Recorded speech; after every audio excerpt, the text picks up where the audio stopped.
want to say this first before I say anything else. I watched that game last night. The Los Angeles Clippers versus the Phoenix Suns. I had $200 on the line on that game. Them boys were going to pull that game off.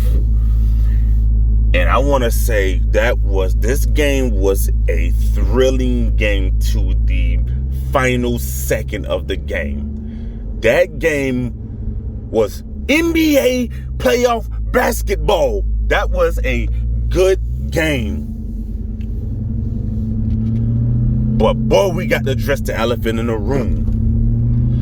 Paul George blew my money. He blew the money. Paul George laid down. Paul George reverted back. He talking no playoff P.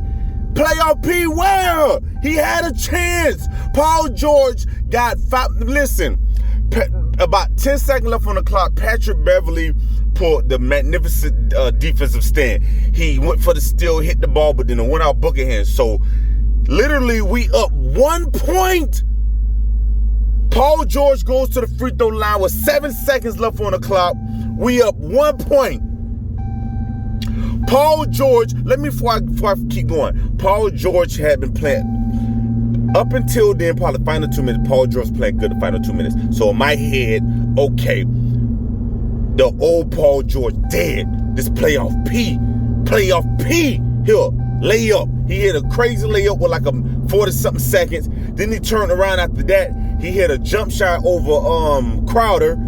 So I said, man, this just felt like it felt like we were supposed to win this game. It felt like Paul George was playoff P was there. But then you guys ever heard the term?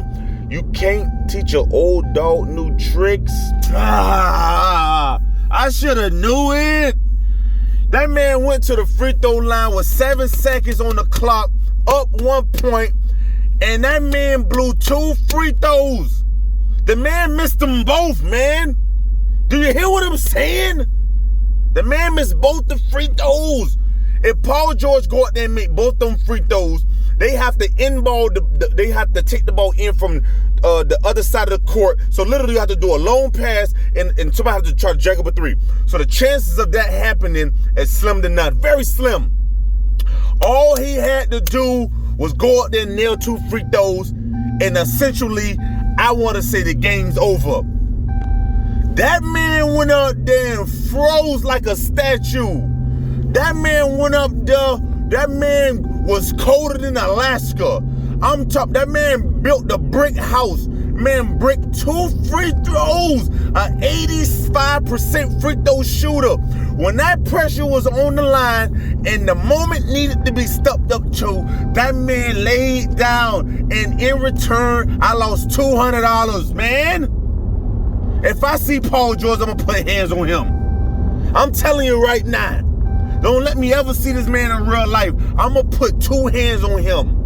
I'm going to lay hands on him, 2 of them. Like he missed 2 free throws, I'm going to put 2 hands on him. The Clippers getting swept now. That's it, man. The momentum is gone, man. Chris Paul's coming back. I think Kawhi's done for the playoffs. Paul George is not Kawhi Leonard. Paul George is not that guy.